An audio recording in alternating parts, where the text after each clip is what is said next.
Shabbat Shalom! Good morning and good day to everyone. Ang lahat ng ating mga sumusubaybay at tumatangkilik sa ating pong daily devotionals.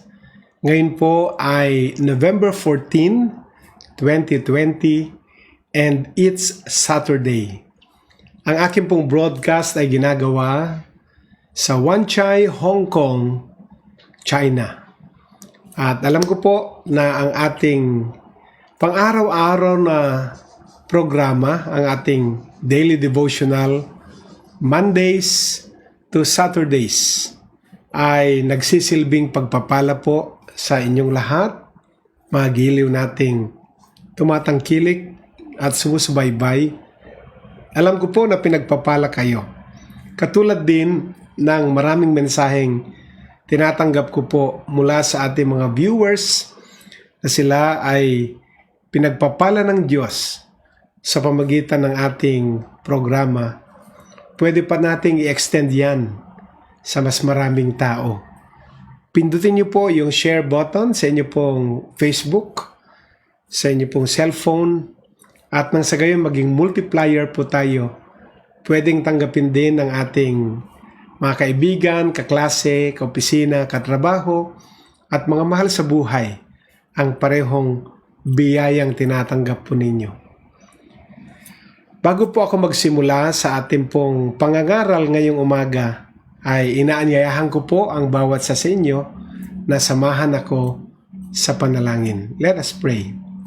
O our God in heaven, we are so thankful again for this wonderful Shabbat, wonderful Saturday na ibinigay mo sa amin na inyong mga anak. Dalayan ko po ang mayamang mong biyaya ang maghari sa aming kalagitnaan, ang biyaya ng inyong salita na aming tatanggapin ngayon, biyaya ng kagalingan sa may mga sakit at may mga karamdaman, biyaya ng probisyon sa may mga pangangailangan, biyaya ng kalakasan sa mga nanghihina, biyaya ng patnubay sa mga nalilito, at umaasa kami, O Diyos, ng pahid ng langis, ng Espiritu ay sumaamin, nang maunawaan namin ang lahat ng nais mong ipaunawa sa amin sa araw na ito.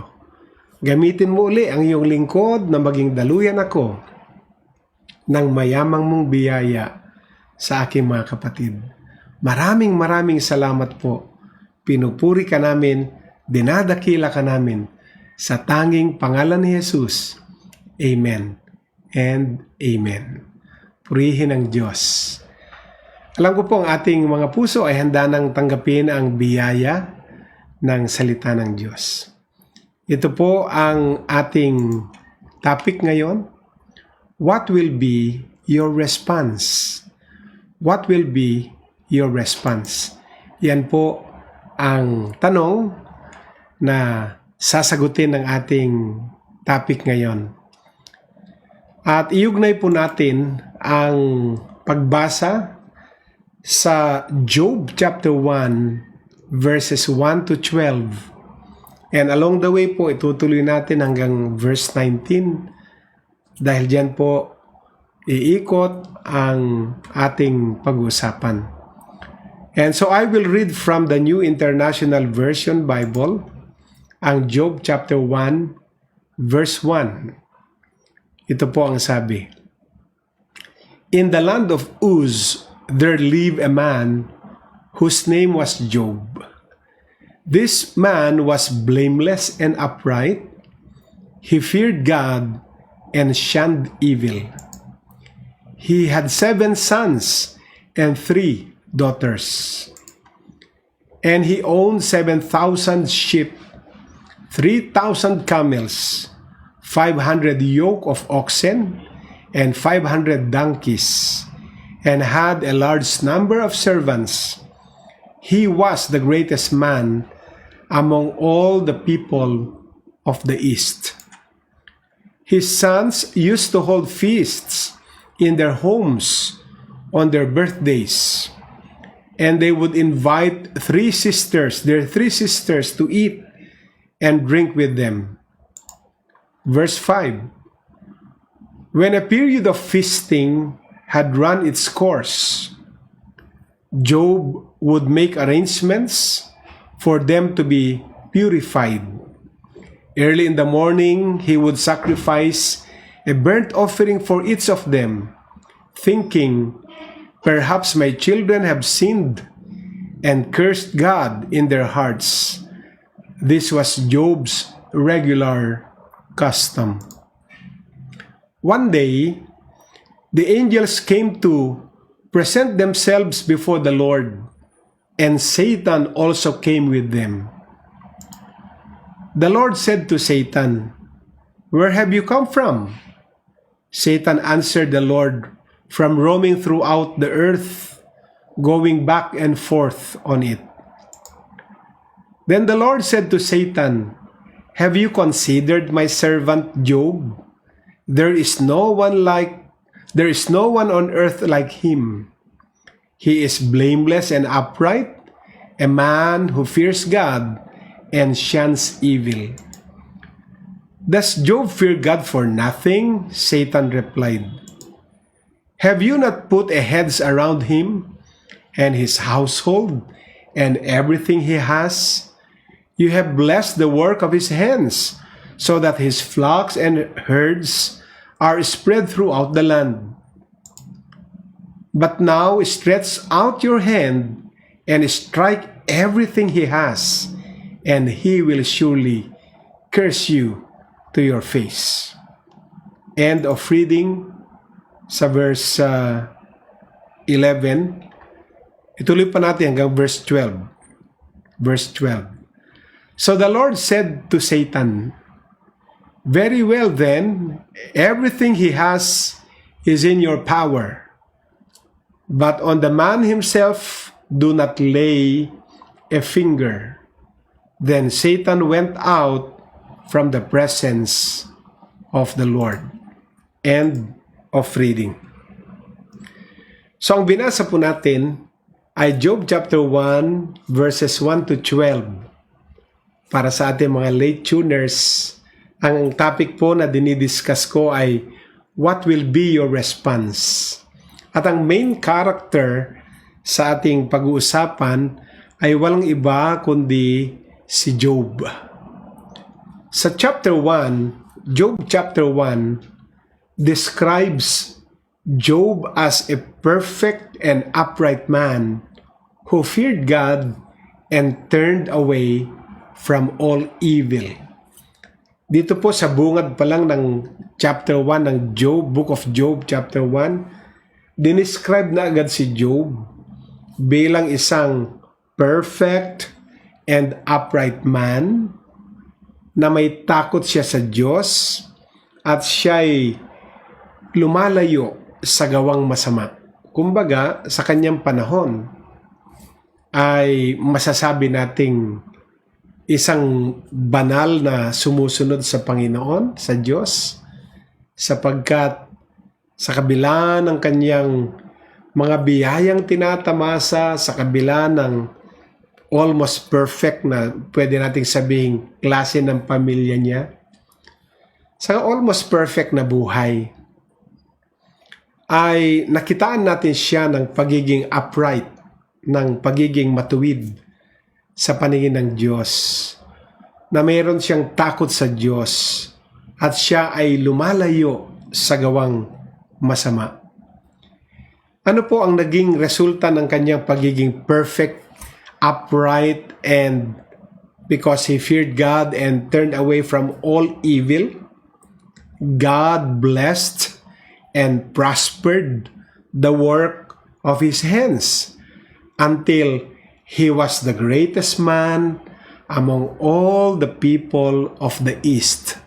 Di po ba yan ang sinabi nung binasa natin? Pinagpala ng Diyos, pinagtagumpay ng Diyos ang gawa ng kanyang mga kamay until hanggang dumating ang panahon na siya na ang pinakadakilang tao sa lahat ng tao na galing sa East. Meron siyang 7 anak na lalaki at 3 anak na babae. He had 7 sons and 3 daughters. Meron siyang 3,000 camels. Meron siyang 7,000 sheep, tupa. 500 female donkeys. Meron siyang 500 yoke of oxen and a large number of servants. Kasi po nung araw, maliban po sa ang bilangan ng yaman ay itong bilang ng hayop na meron sila, ang bilangan, ang sukatan pa ng yaman ay yung dami ng alipin o mga servants sa isang household. So kaya tinagurian siyang isang pinakadakilang tao sa kaniyang panahon dahil napakarami niyang ari-arian.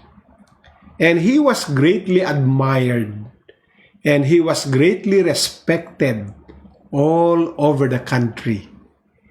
Siya ay hinahangaan ng maraming tao, siya ay nire-respeto sa buong bayan, and suddenly, without warning, sa kanyang ganda po ng buhay, smooth na smooth ang buhay, kompleto siya, masayang pamilya, well provided ang family, grabe po blessed ang kanilang buhay, and suddenly, without warning, walang kaabog-abog, sabi nga, Job's entire life was shattered.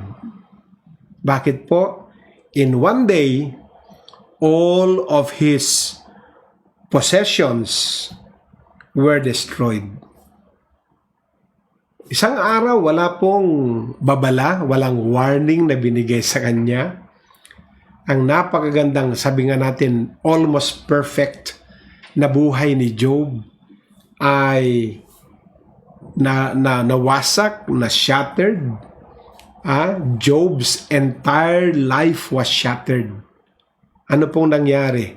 In one day, all of his possessions were destroyed. Ang lahat ng kanyang kayamanan at ari-arian ay nasirang lahat. One right after the other, messengers came with the bad news. Sunod-sunod ang pagdating ng mga mensahero na wala na silang ibang dala kundi masamang balita.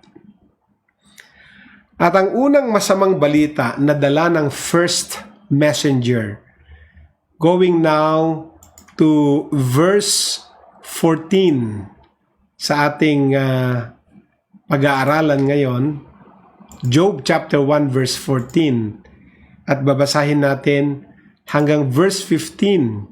Ito po ang sabi, ito po ang mensahe ng first messenger.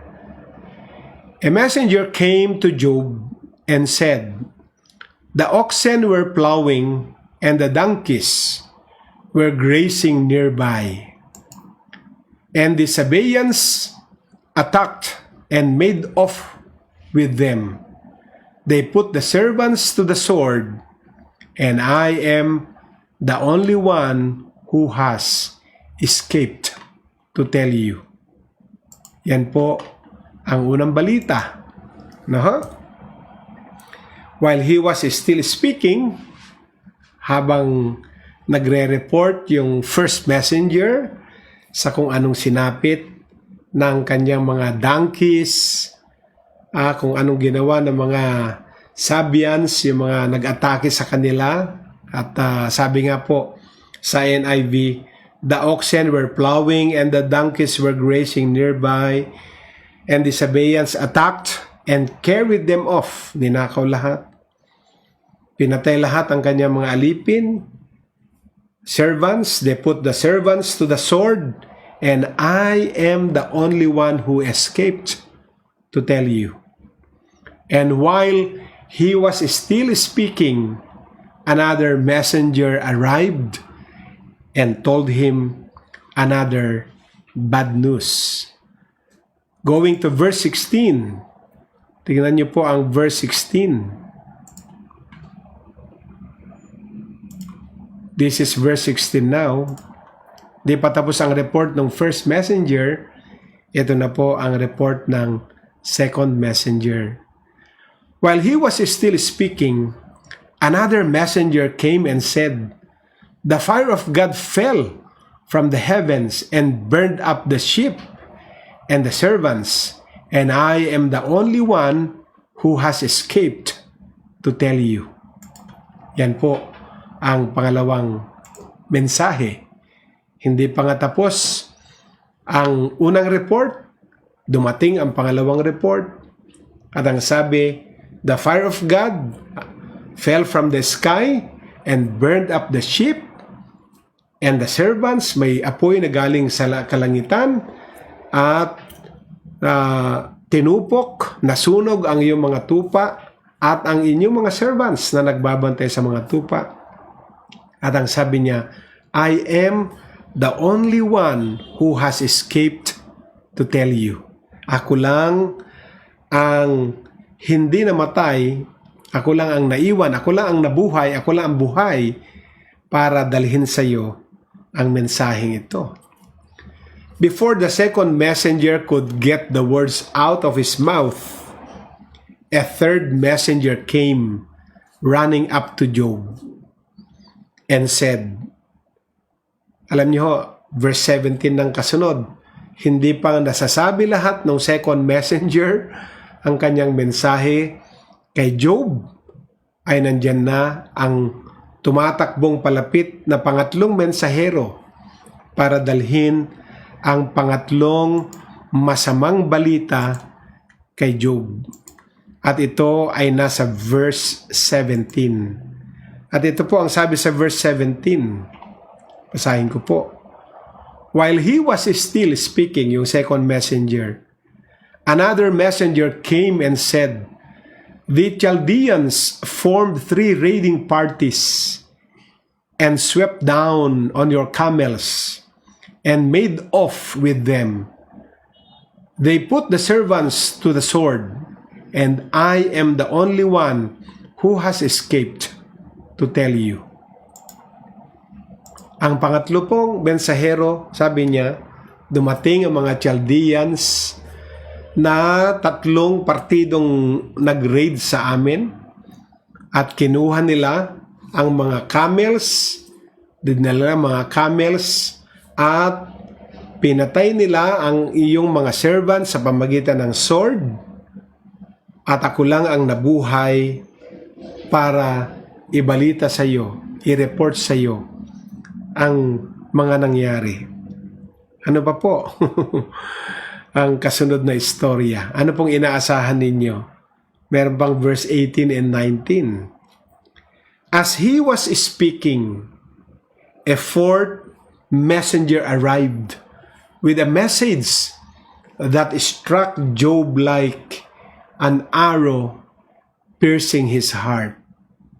Ang pang-apat na mensahe na dala ng mensaherong dumating ay mensahe na siyang tuluyan ng naramdaman ni Job sa kanyang puso, na parang pinana ang kanyang puso nung marinig niya ang pang-apat na report na dala ng fourth messenger, at ito ay nasa verses 18 and 19. Verses 18 and 19. Job chapter 1 pa rin po tayo.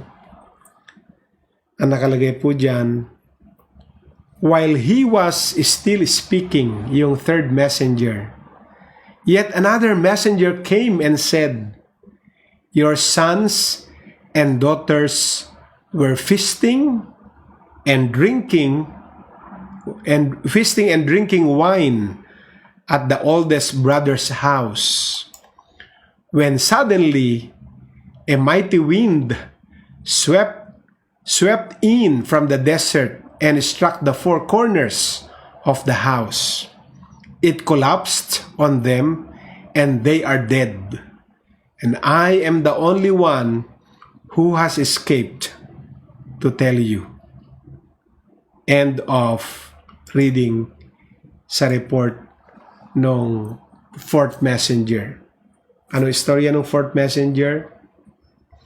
Habang nagfi-feasting ang iyong mga anak sa bahay ng panganay mong anak, merong malakas na hangin mula sa disyerto na dumating sa bahay, malakas na hangin na sukat ikabagsak ng bahay, gumuho ang bahay, na natabunan ang iyong mga anak.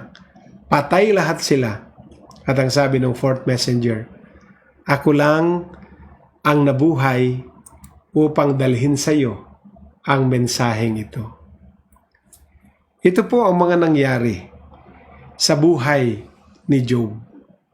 Samantalang ang simula ng kanyang istorya, mga kapatid, going back to Job chapter 1 verse 1, very clear.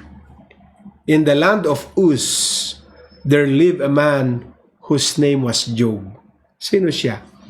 This man was blameless and upright.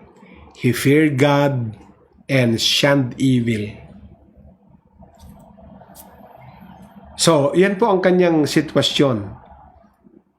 Siya ay blameless, upright, feared God, shunned evil.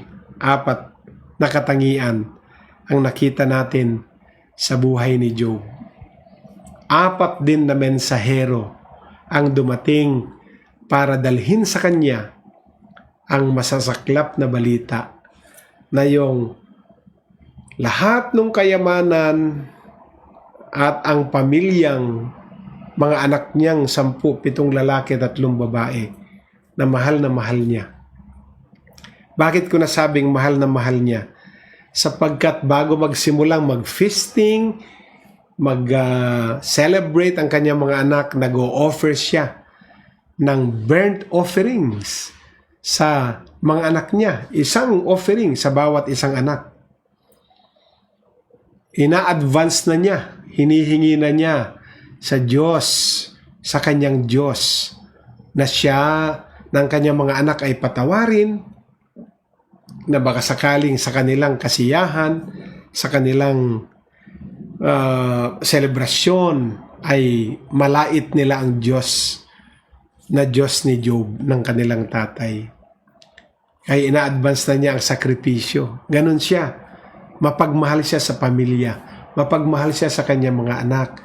Mapagmahal siya sa Diyos. Siyempre, pag mapagmahal ka sa Diyos, automatic, nagre-reflect yan sa pagmamahal mo sa pamilya mo. Di po ba? And so, ito po yung katangian niya, pero ang kaaway ay hindi din nagpapahinga.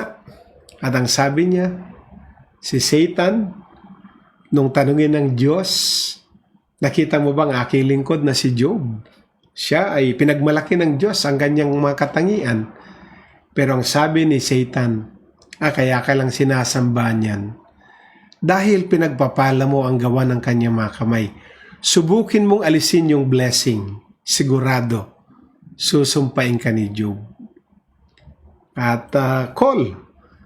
Sige, gawin mo lahat. Huwag mo lang gagalawin ang buhay ng aking lingkod na si Job.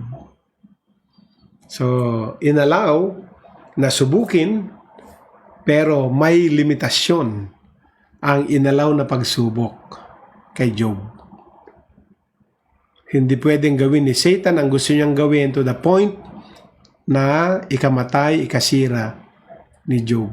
Para subukin lang kung talaga bang si Job ay nagsiserve lang, nag-worship lang sa Diyos dahil sa blessings na kanyang tinatamasa, o talagang nature niyang nagmamahal siya sa Diyos.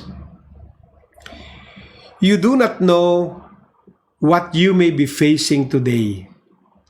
You do not know what you may be facing tomorrow or what you may be facing next week. What will be your response to adversity? Paano ba tayo tutugon sa mga adversities na katulad ng pinagdadaanan ni Job. Sunod-sunod po. Ngayon po, ang ating panahon, ang dami pong adversities. Ano ho? May COVID-19, global pandemic. Meron itong sunod-sunod ng mga bagyo. Hindi pa tayo nakakaahon sa isa, may parating. Buti sana kung ito yung mga bagyo lamang na mga konting ulan at konting hangin lang ang dala. Talagang nagiiwan ng state of calamity sa napakaraming lugar. Hindi pa nga tayo nakakabalik, nakakabangon sa mga sitwasyon natin sa global pandemic ng COVID-19. Ito na naman po ang mga sunod-sunod na kalamidad. Hindi tayo umabot sa tindi ng pagsubok na dinaanan ni Job. Pero hindi natin alam kung anong mga adversities ang naghihintay sa atin ngayon, bukas, at sa mga darating na araw. Pero ang magandang tanong, what will be your response to adversity? Katulad din ba natin si Job? Ang kanyang pagtugon sa adversity na dumating sa kanyang buhay. Bibigyan tayo ng grasya ni Lord na ihanda ang ating mga puso sa mga adversities na dadating sa buhay natin, sapagkat i-challenge naman talaga ang ating tayo, ang ating relasyon sa Diyos. Hindi ang Diyos ang mag-challenge kasi alam niya anak niya tayo. Pero the enemy is the accuser and he accuses us day and night. May akusasyon ng kaaway laban sa atin. At ang kanyang akusasyon ay walang pinipiling oras. At sinasabi niya, kaya lang naman sumasamba sa iyo yan, sapagkat may natatanggap na biyaya galing sa iyo. Kaawan tayo ng Diyos, bigyan tayo ng kanyang grasya sa mga panahon na tayo po, mga kapatid, ay dadaan. Hindi naman siguro dadaan sa katulad ng mga pinagdaanan ni Job. Pero ang ibig lang sabihin ay meron din tayong mga experiences na susubukin din ang ating the genuineness, the reality ng ating relasyon sa Diyos. Ito ba ay base sa mga biyayang tinatanggap natin, kaya tayo sumasamba, o talagang pinili ng puso nating sambahin siya? At yan ang response natin sa kahit anong adversity na dadating sa buhay natin. Purihin ang kanyang pangalan. I-declare po natin, mga minamahal, itong ating daily declaration. Sabihin natin, I will face adversity in the strength and power of the Holy Spirit, knowing God is in control of my circumstances. Amen.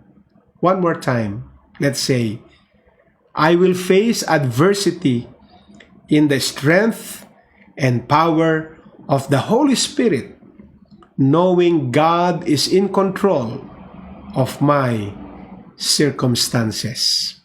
Amen and amen. Harapin natin lahat ang mga adversities na darating sa buhay natin sa kalakasan, kapangyarihan na ibinibigay sa atin ng banal na Espiritu, sapagkat alam natin na ang Diyos ang siyang may control sa lahat ng ating mga sirkumstansya. At ang pangako niya, He will not test us beyond our capacity to endure. Hindi tayo susubukin ng higit sa kakayanan nating magtagumpay. Purihin ang assurance ng Diyos na yan. Purihin ang Diyos sapagkat may kasiguruhan na hindi lalampas sa kapasidad natin ang pagsubok na darating sa buhay natin. Bigyan tayo ng kalakasan ng Diyos lagi. Manalangin po tayo. Lord God in heaven, salamat sa assurance na hindi man kami dadaan katulad ng pinagdaanan ni Job. Pero alam namin may pagdadaanan din kami. Salamat sa kasiguruhan na hindi kami susubukin higit sa kakayanan naming magtagumpay. Tulungan mo kami na laging magtiwala sa karunungan mo, sa wisdom mo, Panginoon. Maraming salamat. Anak mo kami, and you will not test us to destroy us. Salamat po sa kasiguruhang ito. Sa pangalan mo, Jesus. Amen and Amen. Purihin ang Diyos na buhay. So ngayon po ay araw ng Sabado, Shabbat Shalom. Meron pa tayong Hope Hour mamayang 1:00, pero mamayang gabi, wala tayong evening online services to prepare us for tomorrow.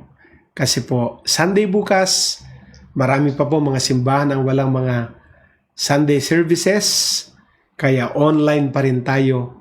Bukas po, 9:00, kita-kita po tayo sa grasya ng Panginoon. Ito po ang inyong kasama, Pastor Rene Alog. Kagalakan ko pong maglingkod sa aking mga kapatid. Nag-iiwan po ako ng kagalakan, ng kapayapaan, at ng pag-ibig ng Diyos na maghari sa bawat isa sa atin. Shalom!